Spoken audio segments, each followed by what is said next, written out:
Praise the Lord.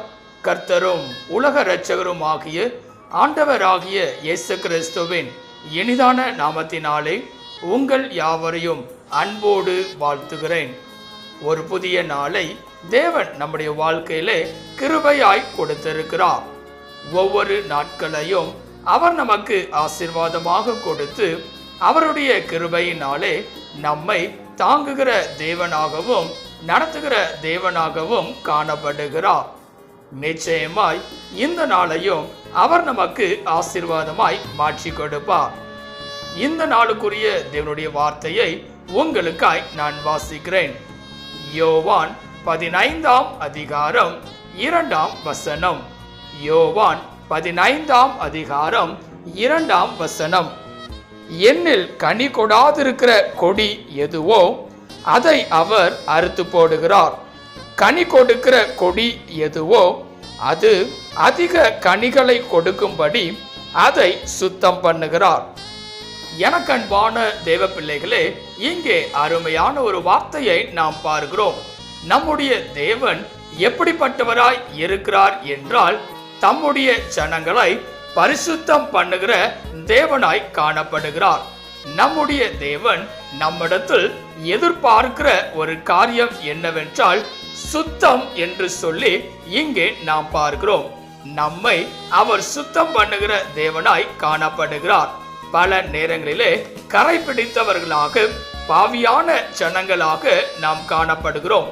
பலவிதமான தவறுகளை செய்தவர்களாக தேவனுக்கு விரோதமான செயலை செய்பவர்களாய் நாம் காணப்படுகிறோம். ஆனால் தேவனோ தம்முடைய பிள்ளைகளை சுத்தம் பண்ணுகிறார். இந்த காலவெளியிலே நாமும் எப்படிப்பட்டவர்களாய் இருக்கிறோம் என்பதை சிந்தித்து பார்ப்பவர்களாய் இருக்க வேண்டும். இந்த காலவெளியிலே எவைகளில் எல்லாம் நாம் சுத்தமுள்ளவர்களாய் இருக்க வேண்டும் என்பதை குறித்து ஒரு சில காரியங்களை சிந்திக்க போகிறோம். முதலாவதாக வேதம் சொல்லுகிறது, உபாகமம் 23ஆம் அதிகாரம் 14ஆம் வசனத்தை வாசிக்கும் போது, உபாகமம் 23ஆம் அதிகாரம் 14ஆம் வசனத்திலே, உன் தேவனாகிய கர்த்தர் உன்னை ரட்சிக்கவும் உன் சத்துருக்களை உனக்கு ஒப்பு கொடுக்கவும் உன் பாளையத்திற்குள்ளே உலாவிக் கொண்டிருக்கிறார். ஆகையால் அவர் உன்னிடத்தில் அசுசியான காரியத்தை கண்டு உன்னை விட்டு போகாதபடிக்கு உன் பாளையம் சுத்தமாய் இருக்க கடவது. இங்கே பார்க்கும்போது வேதம் சொல்லுகிறது, உங்கள் பாளையம் சுத்தமாய் இருக்க கடவது என்பதாக. ஆம்பரியமானவர்களே, தேவன் நம்மோடு கூட வசிக்கிறவராய் இருக்கிறார். நம்முடைய தேவன் நமக்குள்ளே உலாவுகிற தேவனாய் காணப்படுகிறார். அவர் எப்பொழுதும் நம்மோடு வாசம் பண்ணுகிற தேவனாய் இருக்கிறார். ஆனால் அவர் நம்மிடத்தில் உலாவ வேண்டும் என்றால், நம்மோடு கூட இருக்க வேண்டும் என்றால், நாம் இருக்கிற இடமானது பரிசுத்தம் உள்ளதாய் இருக்க வேண்டும். இங்கே வேதவசனம் சொல்லுகிறது, அவர் உன்னிடத்தில் அசுசியான காரியத்தை கண்டு உன்னை விட்டு போகாதபடிக்கு உன் பாளையம் சுத்தமாய் இருக்க கடவது என்பதாக. ஆம்பரியமானவர்களே, இந்த காலவேளையிலே நாம் வசிக்கிற இடமானது சுத்தமாய் காணப்பட வேண்டும். அப்பொழுது தேவன் நம்மோடு கூட இருக்கிறவராய் காணப்படுவார். தேவன் நம்மிடத்தில் முதலாவதாய் எதிர்பார்க்கிற ஒரு காரியம், நம்முடைய பாளையம் சுத்தமாய் காணப்பட வேண்டும். இரண்டாவதாக எவைகளிலே சுத்தம் காணப்பட வேண்டும் என்று சொல்லி பார்க்கும்போது வேதம் சொல்லுகிறது, 2 சாமுவேல் 22ஆம் அதிகாரம் 21ஆம் வசனத்தை வாசிக்கும் போது, 2 சாமுவேல் 22ஆம் அதிகாரம் 21ஆம் வசனத்திலே, கர்த்தர் என் நீதிக்கு தக்கதாக எனக்கு பதிலளித்தார், என் கைகளின் சுத்தத்திற்கு தக்கதாக எனக்கு சரி கட்டினார். இங்கே பார்க்கும்போது இரண்டாவதாக நம்முடைய கைகளானது சுத்தமாய் காணப்பட வேண்டும். நாம் செய்கிற வேலைகளாக இருந்தாலும் சரி, நம்முடைய கையின் பிரயாசங்களாக இருந்தாலும் சரி, அவைகளிலே நாம் எடுக்கிற முயற்சியானது சுத்தமுள்ளதாய் இருக்க வேண்டும். கர்த்தர் நம்மிடத்தில் எதிர்பார்க்கிற இரண்டாவது காரியம் நம்முடைய கைகளில் சுத்தம். பல நேரங்களிலே கைகளிலே சுத்தம் இல்லாதபடிக்கு பல விரோதமான செயல்களை செய்து சம்பாதிப்பவர்களாய் நாம் காணப்படுவோம்.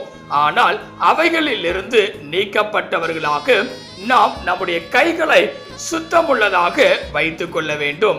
தேவன் இரண்டாவதாக கைகளின் சுத்தத்தை நம்மிடத்தில் எதிர்பார்க்கிறார். மூன்றாவதாக வேதத்தில் வாசிக்கும் போது எவைகளிலே சுத்தமாய் நாம் காணப்பட வேண்டும் என்று சொல்லி பார்க்கும்போது சங்கீதம் 73ஆம் அதிகாரம் 13ஆம் வசனம் இவ்வனமாய் சொல்லுகிறது. சங்கீதம் 73ஆம் அதிகாரம் 13ஆம் வசனத்திலே, நான் விருதாவாகவே என் இருதயத்தை சுத்தம் பண்ணி குற்றமில்லாமையிலே என் கைகளை கழுவினேன்.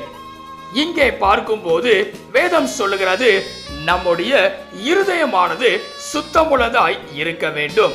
ஆம்பிரியமானவர்களே, பல நேரங்களிலே இருதயத்தில் கசப்பு நிறைந்ததாய் நாம் வைத்துக் கொள்ளுகிறோம். பல மனிதர்களை நம்புகிறவர்களாய் நாம் காணப்படுகிறோம்.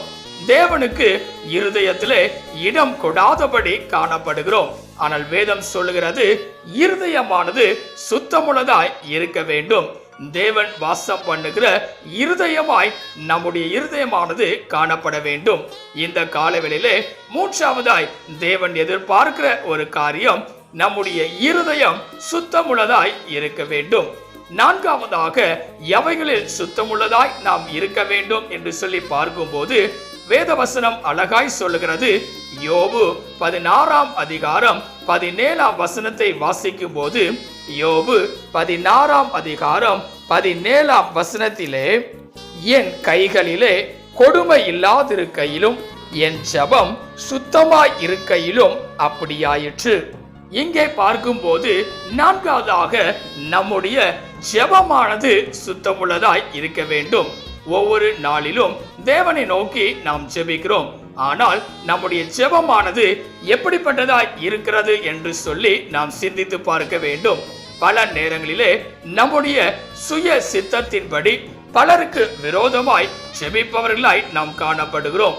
அப்படிப்பட்டவர்களாய் இராதபடிக்கு நம்முடைய ஜெபமானதும் கூட சுத்தமுள்ளதாய் இருக்க வேண்டும். அதை இந்த நாளிலே தேவன் நம்மிடத்தில் எதிர்பார்க்கிறார். இந்த காலவேளையிலே இதை கேட்டுக்கொண்டிருக்கிற எனக்கன்பான தேவ பிள்ளைகளே, தேவன் சுத்தமுள்ளதை நம்மிடத்தில் எதிர்பார்க்கிறார். முதலாவதாக நம்முடைய பாளையமானது சுத்தமுள்ளதாய் இருக்க வேண்டும். இரண்டாவது, நம்முடைய கரமானது சுத்தமுள்ளதாய் இருக்க வேண்டும். மூன்றாவதாக நம்முடைய இருதயமானது சுத்தமுள்ளதாய் காணப்பட வேண்டும். நான்காவதாக நம்முடைய ஜெபம் சுத்தமுள்ளதாய் இருக்க வேண்டும். இவைகளை எல்லாம் நாம் செய்யும் போது தேவன் நம்மை ஆசீர்வதிக்கிறவராக காணப்படுவார். தேவனுடைய கரத்திலே உங்களை அர்ப்பணிப்பீர்களா? ஜெபிக்கலாம். கிருபையும் இரக்கமும் நிறைந்த எங்கள் அன்பின் பிதாவே, இந்த ஆசீர்வதிக்கப்பட்டதான நல்ல காலை வேளைக்காய் நன்றியோடு உம்மை துதிக்கிறோம், உம்மை ஸ்தோத்தரிக்கிறோம். நீர் கொடுத்த அற்புதமான உம்முடைய வார்த்தைக்காய் நன்றி செலுத்துகிறோம். சுத்தமுள்ளவர்களாய் நாம் காணப்பட வேண்டும் என்று சொல்லி எங்களுக்கு நீர் கற்றுக் கொடுத்திருக்கிறீர். இந்த கால வேளையில இதை கேட்டுக்கொண்டிருக்கிற, இதை பார்த்து கொண்டிருக்கிற ஒவ்வொரு பிள்ளைகளும் தங்களுடைய வாழ்க்கையில எல்லா காரியங்களிலும் சுத்தமுள்ளவர்களாய் காணப்பட்டு உம்முடைய ஆசீர்வாதத்தை சுதந்திரித்துக் கொள்ள நீர் கிருபை பாராட்டுவீராக. நீரே பெரிய காரியங்களை செய்வீராக. நீர் மாத்திரம் மகிமைப்படுவீராக. இயேசுவின் நாமத்தில் ஜெபிக்கிறோம் எங்கள் ஜீவனுள்ள நல்ல பிதாவே, ஆமென். கர்த்தர் தாமே இந்த வார்த்தையின் மூலமாய் உங்களை ஆசீர்வதித்து சுத்தமுள்ளவர்களாய் நீங்கள் காணப்படும் போது நிறைவான ஆசீர்வாதத்தை தருகிற தேவனாய் அவர் காணப்படுவாராக. ஆமென். God bless you.